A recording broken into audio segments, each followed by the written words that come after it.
Bom, pessoal, vou iniciar assim, né, no Agrofloresta, e o Gui vai falando depois, também complementando.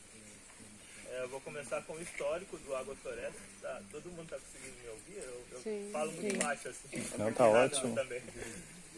Então, o histórico do Agrofloresta começou, né, na verdade, as práticas de cultivo aqui na comunidade, na década de 50, 60, era a prática de coivara, né? Corte de coivara. Alguém já ouviu falar de coivara? Já sabe?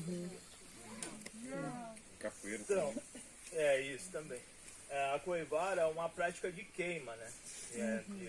Primeiro, eles trabalhavam com o cultivo do consórcio de mandioca, milho e feijão naquela época. Somente essas três espécies, porque são espécies de produção rápida, né? De 1 ano a 6 meses, eles já conseguiam colher. Então, a prática de coivara, eles roçavam, né, uma área de roça grande. Depois eles juntavam todas aquelas ramas assim no meio da roça e queimavam aquela rama. Aí quando formava a cinza, eles pegavam a cinza e espalhavam no solo, né? Usavam a cinza também para plantar abóbora, plantar algumas plantas que se desenvolvem bem com a cinza, né? E aí eles queimavam, por exemplo, eles queimavam hoje, né? Vou dar um exemplo, como se tivesse queimado hoje, fizeram essa prática de queima hoje. Aí eles esperavam 1 ano a terra descansar para depois voltar ao processo de queima de novo. Então eles esperavam a terra passar por um processo de recuperação, né? Porque se eles queimassem todos os dias, toda semana, o solo ia se degradar, o solo ia enfraquecer. Então eles esperavam a terra descansar por 1 ano para depois voltar com a prática de queima. E isso, eles fizeram isso há muitos anos, né? Ficaram mais de 100 anos fazendo essa prática. E sempre a terra produzia ali, né? Mesmo com essa prática de queima, sempre a terra estava produzindo. E aí em 70, com a chegada da rodovia que cortou o nosso território, né? Passou por cima do nosso território, dividindo os territórios. Com a chegada da rodovia chegou a especulação imobiliária e foi vindo alguns conflitos na comunidade, né? Especulação imobiliária, turismo de massa. Aí chegou em 77 o Parque Estadual da Serra do Mar, né? Que se sobrepôs sobre os territórios tradicionais. E aí eles foram restringindo, né, toda a prática de cultivo da roça, da pesca e todo o modo de vida, né, que a gente utiliza no nosso território, foi restringindo, foi limitando, e aí foi passada a ser proibida essa prática de coivara, por causa da chegada do parque, né, que é um parque estadual da Serra do Mar. E é um parque que ele foi criado em 77, dia 30 de agosto, né? E era para ser um parque de proteção integral, né? Só que, ou seja, não era para ter ocupação humana nenhuma. Quando eles trouxeram um modelo lá dos Estados Unidos, de um parque de lá, e implantaram no Brasil, né? E só que quando eles chegaram aqui, eles viram que tinham comunidades, tinham tradicionais aqui. Então não tinha como ser um parque de proteção integral, né? Sendo que já tinham pessoas aqui vivendo, morando, né, trabalhando com a pesca, com a agricultura. E aí foi passada a proibir essa prática. Mas há muitos anos as comunidades tradicionais eles viveram da roça, né?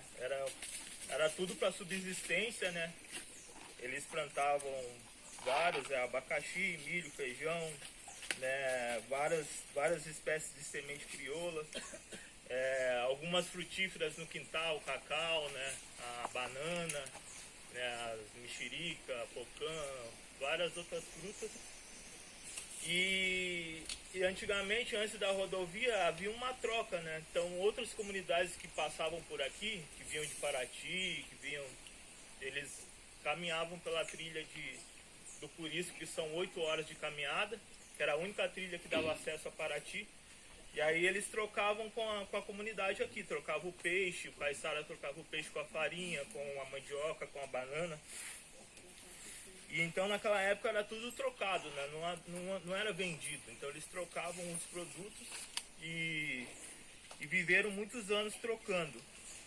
E aí aqueles que não tinham condição, não tinha nada para trocar, eles ofereciam a mão de obra. Ah, vou ajudar você com mutirões na sua roça. Então eles vinham para a roça, ajudavam. E aí quando sobrava um tempo eles faziam aquele baile, né, de 7 dias, que eles, né, se divertiam, tocava caranguejo de mão, tocava chiba, tocava fandango, cana verde de pé, o caranguejo, ciranda, que são danças, né, tradicionais caiçaras, que também são de origem de portuguesa, né? Que os caiçaras, como tem essa descendência. E o jongo também de origem de matriz africana, né, capoeira. E eles passavam 7 dias aí nesse baile, e aí se reuniam para mutirões, trabalhavam juntos, trocavam, e tudo que eram plantado era para subsistência. Então viveram muitos anos, né, dessas práticas, né, até chegar, né, nessa determinado momento que eles passaram a ser proibidos a fazer isso, né, a plantar, né, foi limitado assim as áreas de roça e tal. E aí que veio a ideia do agrofloresta, né, que foi a gente conheceu no IPEMA um suíço que alguns já devem conhecer, que é o Ernest, né. Tivemos um curso no IPEMA com ele. Aí o IPEMA em 2006 trouxe esse sistema aqui para o Quilombo e apresentou para a comunidade, né? Então aí a comunidade abraçou, o parque também, né, viu que é um modo altamente sustentável, né, de plantio, né, que contribui para o meio ambiente, contribui para o solo, para áreas degradadas, recuperação de áreas degradadas, recuperação de nascentes. Então eles abraçaram também essa ideia e deixaram a gente viver da prática de agrofloresta. E aí a gente passou de viver da coivara para o sistema agroflorestal. Aí o senhor quiser complementar um pouco, depois eu falo. Hoje aqui dentro da nossa comunidade, a gente tem muitas restrições. Seja para construir, para fazer novas áreas de roças, novas áreas de sistema agroflorestais, por conta dessa sobreposição com o Parque Estadual aqui. Então tudo que a gente for fazer, a gente tem que pedir uma autorização para a diretoria do parque, para então a gente começar a fazer. Hoje são poucas roças, né, de lavoura branca, mandioca, milho, feijão, que a gente tem. A gente tem uma das maiores casas de farinha, né, da região, e a gente não usa por conta da falta, né, da mandioca. E é uma coisa que a comunidade também vem tentando resistir, porque é uma coisa que faz parte da nossa cultura. Mas a gente ainda mantém, né, o sistema agroflorestal. Se vocês olharem, a gente tem bastantes espécies aqui. Cambuci, cupuaçu, araçaboi, jussara, a gente tem siriguela, pitanga, jabuticaba, ameixa nativa, entre outras que a gente tem aqui da Mata Atlântica. A gente tem uma variedade mesmo de frutas nativa dentro do nosso território. Mas a vontade da comunidade mesmo ainda é para fazer a prática, né? Porque cada um tem uma casa de farinha no seu quintal, todo mundo tem o desejo de ter a casa de farinha, os que não tem é porque não tem onde plantar. Então a gente vive essa realidade também, é bonita, nosso território é lindo, é maravilhoso, mas também a gente enfrenta muita luta para a gente permanecer dentro desse território. Por exemplo, a gente tem muitas histórias, vocês vão conhecer a minha tia, que é a mãe do Cristiano, que depois ela vai fazer, é uma das griotas também da comunidade, ela vai fazer uma conversa com vocês. Ela vai falar um pouco de como ela enfrentou, né, essa chegada da BR, essa chegada do Parque Estadual no nosso território. Aqui a gente também tem vários outros tipos de roteiro. A gente tem essa trilha, né, que sai daqui a Paraty. A gente tem o Pico do Cuscuzeiro, que é uma trilha de 9 horas subindo ao pico, que é divisa do Parque Estadual Serra do Mar com a Cocanha. A gente também tem a visita ao Jatobá aqui mesmo, quando a gente recebe os alunos de universidade, escolas estaduais ou municipal. A gente costuma fazer o café da roça, né?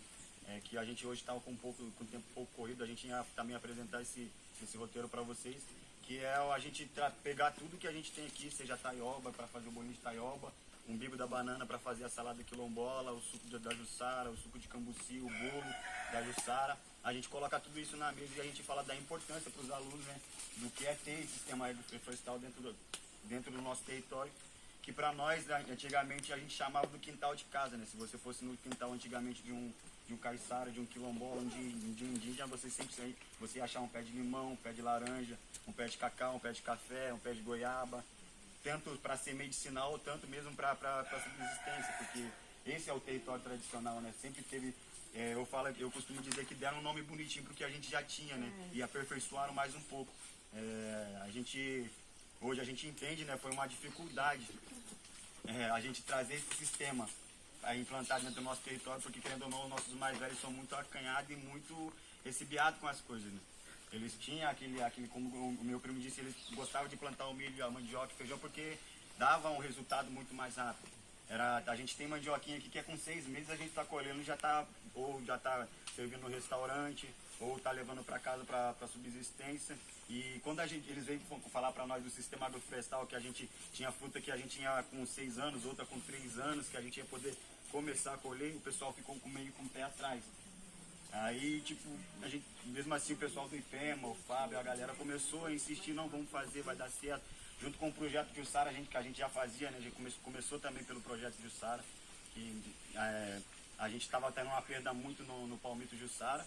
Aí a gente também em 2006, 2007 foi apresentado esse projeto pra gente.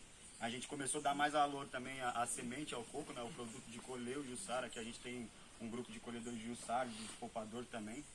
A gente faz esse trabalho. Aí junto com esse trabalho a gente entendeu que entendeu que a gente poderia dar uma oportunidade, né, para esse sistema agroflorestal. Hoje esse sistema ele tem mais ou menos 14 anos. Além desse a gente tem mais uns 6 espalhados pela comunidade, porque a galera viu que deu certo. Que não é só, eles podem também trabalhar não só a agroecologia, né, o sistema agroflorestal, mas também pode trazer grupos. Quando a galera viu que estava trazendo um engajamento para dentro da comunidade, que isso estava levando à frente, a galera começou a entender que era importante ter isso dentro da comunidade. Então é um movimento que está crescendo bastante, desde dos mais novos, né, que a gente tem esse costume de sempre estar colocando o griot com um mais novo para estar fazendo esse repasse, para estar fazendo essa aprendizagem.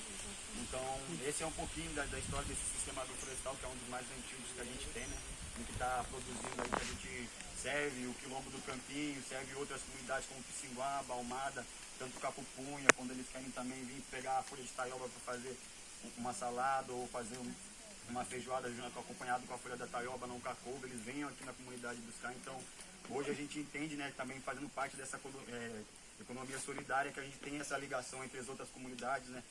Até na pandemia mesmo a gente teve muito disso, quando a gente fechou, um pouquinho antes de começar a campanha Cuidar Resistir, né, que é a campanha que a gente faz, levando produto agroecológico, pescado para as nossas comunidades, que sofreu bastante com a pandemia, porque muitos dependem do turismo, outros saíam para trabalhar fora, não podiam mais, então a gente levantou essa campanha.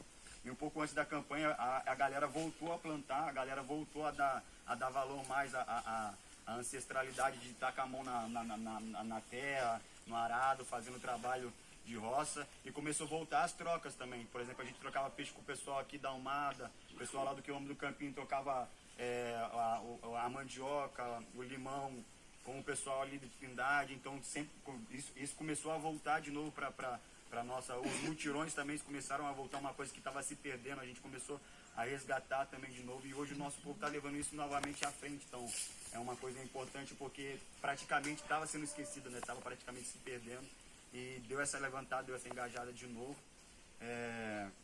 Eu acho que é isso. Eu acho que a gente pode abrir para uma pergunta antes de nós levar vocês para a nova área, para conhecer também